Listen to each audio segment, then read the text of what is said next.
gostaria aqui então hoje de falar sobre Maria, irmã de Marta e Lázaro. Maria, eu só gostaria de já começar ressaltando algo. Em todas as vezes que Jesus e Maria estavam no mesmo local, essa mulher estava aos pés do Senhor. E é ali que nós temos que estar. Porque como foi dito, o apóstolo Pedro disse: humilhai-vos, portanto, debaixo da potente mão de Deus, que Ele a seu tempo vos exaltará. O que a igreja tem buscado? O que o mundo tem buscado? Por que a igreja está tão parecida com o mundo? Por que o mundo tem buscado o poder, a riqueza, o status, o engrandecimento?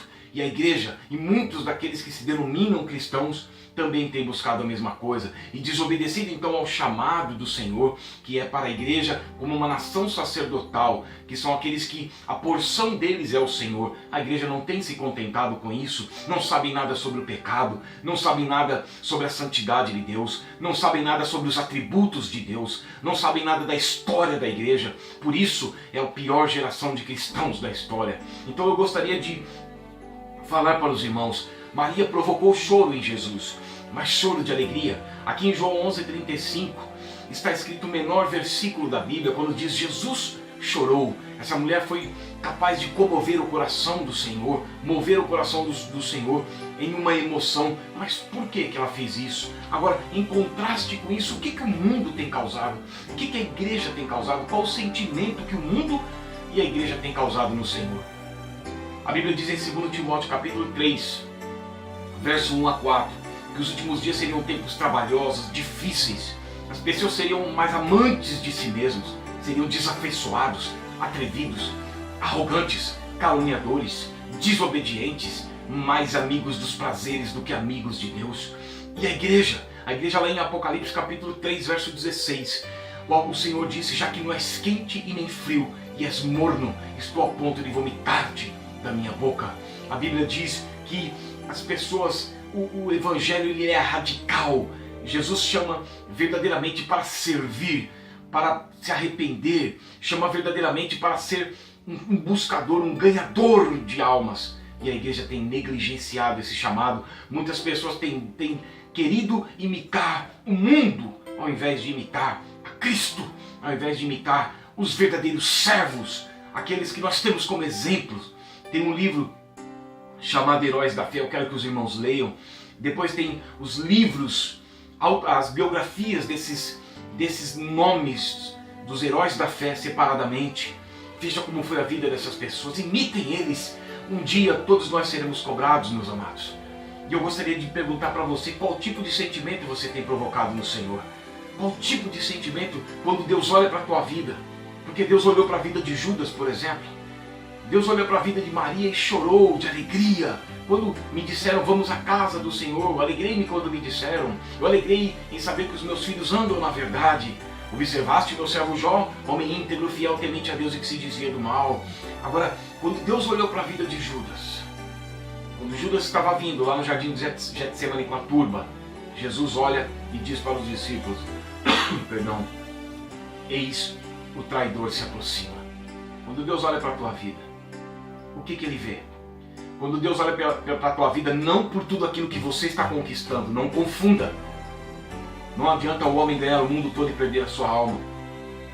Você pode dizer: não, mas eu estou cuidando das outras coisas, de tudo aquilo que eu estou conquistando e das coisas do Senhor. Impossível. Por um princípio, nós não fomos chamados para isso. Em segundo, não dá para servir a dois senhores. Em terceiro, tudo aquilo que você está conquistando, tira o teu tempo com o Senhor, com aquilo que verdadeiramente é importante. E depois que você conquista, você vai ter que administrar tudo aquilo. Impossível. Então, Maria, eu gostaria aqui de falar algumas coisas sobre Maria. Aqui em João 11 nós vamos acompanhar algumas coisas e eu vou mencionar alguns versículos. Depois você pode ler com calma. Maria, a mesma que derramou o perfume no Senhor. Está lá em João capítulo 12, verso 3 e 5. O que você tem dedicado de valioso que você tem da tua vida para o Senhor? O que você tem dedicado? A Bíblia diz lá em Êxodo capítulo 25, verso 1 e 8, que quando o Senhor manda trazer os despojos do Egito, todos aqueles que o coração movesse para isso, para que construíssem um tabernáculo para que Deus habitasse no meio deles. O que você tem dedicado de precioso que tem enchido a vida de outras pessoas?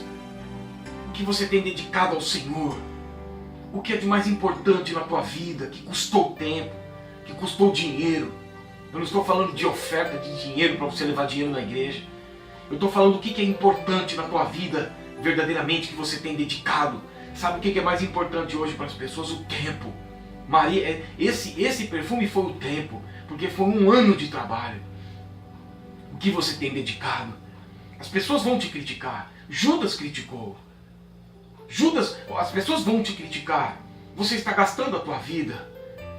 Mas veja bem, Jesus disse, aquele que quer ganhar a tua vida neste mundo vai perder. E aquele que perder a tua vida por minha causa, ele vai ganhar. Maria, a mesma que valorizava a palavra de Deus, está em Lucas 10:39. Quando a Bíblia diz que Marta estava agitada de um lado para o outro. Marta, mulher de negócios, cheia de afazeres, cheia de decisões. Maria sentava e ouvia a palavra do Senhor. E para os cristãos modernos eu vou falar uma coisa. Não vou falar cristãos modernos, não, vou falar evangélicos.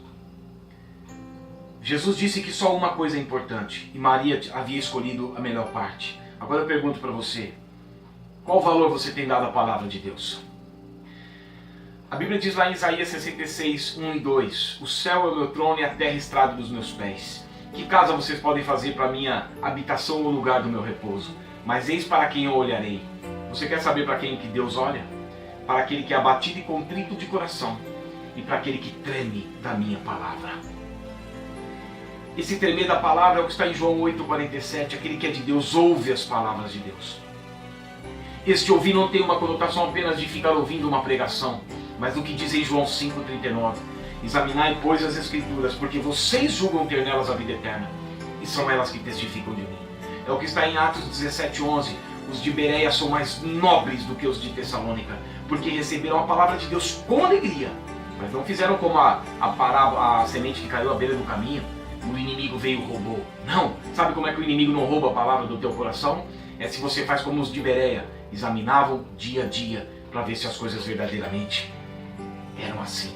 Quanto tempo você gasta com a Bíblia? Maria, a mesma que ele também amava. Uma coisa importantíssima aqui está no versículo 5. Jesus amava essa família. Marta, Maria e Lázaro. Jesus amava Marta, Maria. Agora veja a diferença. Deus ama todos os seres humanos. Mas tem aqueles que Deus se agrada de ter perto. Veja quando Jesus, em vários momentos, no Monte Tabor, na transfiguração, quando na ressurreição da filha de Jairo, Jesus, ele levava consigo apenas 3 discípulos, Pedro, Tiago e João, porque eram os que criam. Deus não gasta tempo com o incrédulo, meus amados. Veja que Jesus, as multidões o seguiam. Veja que depois Jesus aparece para mais de 500 irmãos, 70 discípulos, 12 discípulos, 3 discípulos, um discípulo recostava no peito. O apóstolo João foi dada a revelação do Apocalipse. O seguidor é importante, o discípulo é indispensável. A Bíblia diz que lá em 1 Timóteo 4,10 que Deus é salvador de todos os homens, especialmente dos fiéis. Deus ama todas as pessoas, mas você tem valorizado esse amor? Maria, a mesma que ele mandou chamar, isso aqui está no versículo 28. Tendo dito isso, retirou-se e chamou-se Maria, sua irmã. E lhe disse, em particular, um mestre chegou e te chama. A Bíblia diz aqui mesmo, em João 10, 27. As minhas ovelhas ouvem a minha voz, reconhecem que sou eu que estou chamando, e eu as conheço. Olha a gravidade disso. O Senhor conhece aqueles que estão envolvidos com o teu reino. Muitos virão naquele dia dizendo, Senhor, nós fizemos muitas coisas. E Ele vai falar, eu não vos conheço. Porque somente aqueles que estão próximos.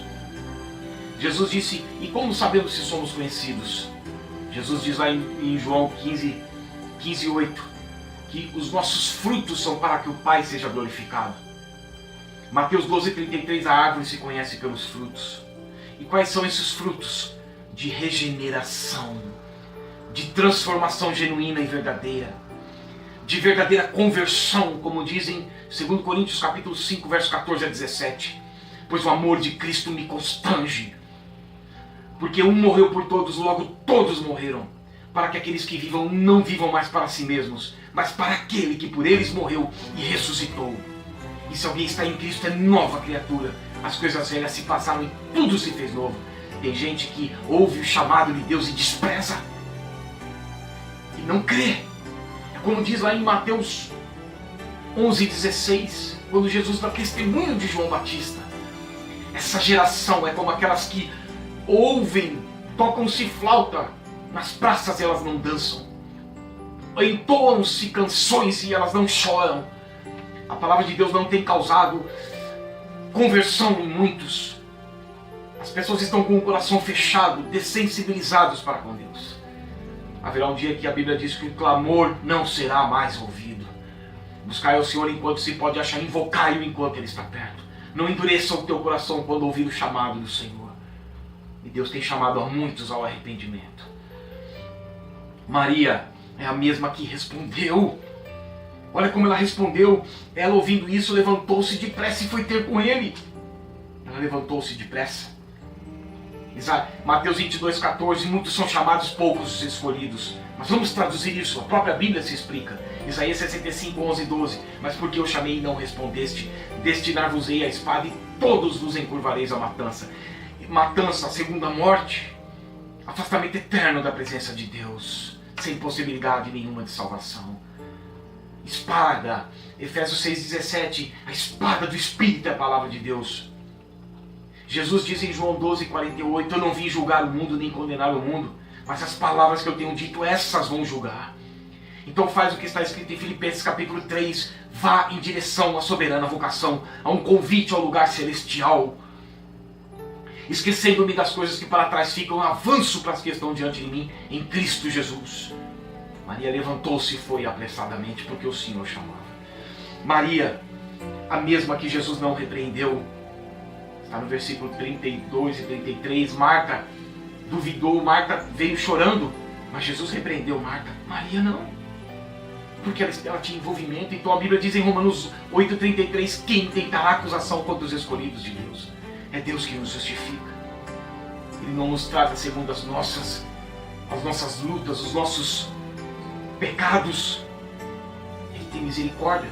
Aqueles que confessam as suas transgressões e as deixam. Ele é poderoso para nos perdoar e nos purificar de toda injustiça. Mas só para aqueles que se envolvem, para aqueles que se submetem e pedem perdão, para aqueles que se colocam de joelhos, para aqueles que respondem ao chamado. Para aqueles que não respondem, o pecado permanece e não haverá salvação. Maria, mesma que exalava o perfume do Senhor, e aqui eu encerro. Olha o versículo 45. Muitos, pois, dentre os judeus que tinham vindo visitar Maria, vendo o que fizera Jesus, creram nele. Olha o instrumento que essa mulher foi nas mãos do Senhor. Ela exalava o perfume do Senhor. O que você tem feito tem alcançado outras pessoas, meus amados, para o reino de Deus. O que vai valer é o reino de Deus. O que vai valer é o reino de Deus. Naquele grande dia, tudo o que você fez, tudo o que você conquistou, não vai valer de nada. Somente aquilo que permanece para o reino de Deus. O Egito simboliza o pecado. E você tem voltado e se envolvido com as coisas do passado. Deus falou para Moisés, vai ao Egito, volta ao Egito para buscar o meu povo. Não para fixar amizade. A Bíblia diz lá em 2 Coríntios capítulo 6, versos 17 e 18. Retirai-vos do meio deles, aí eu vos recebereis, diz o Senhor Deus. Seja parecido com Maria. Tenha essa vida de devoção. E a vida eterna te espera. Caso contrário, o Senhor, a Bíblia diz, eu honro os que me honram e os que me desprezam serão desmerecidos. Que a tua vida seja então o altar de Deus, para que através de você Deus alcance muitas pessoas. Deus abençoe a tua vida em nome de Jesus.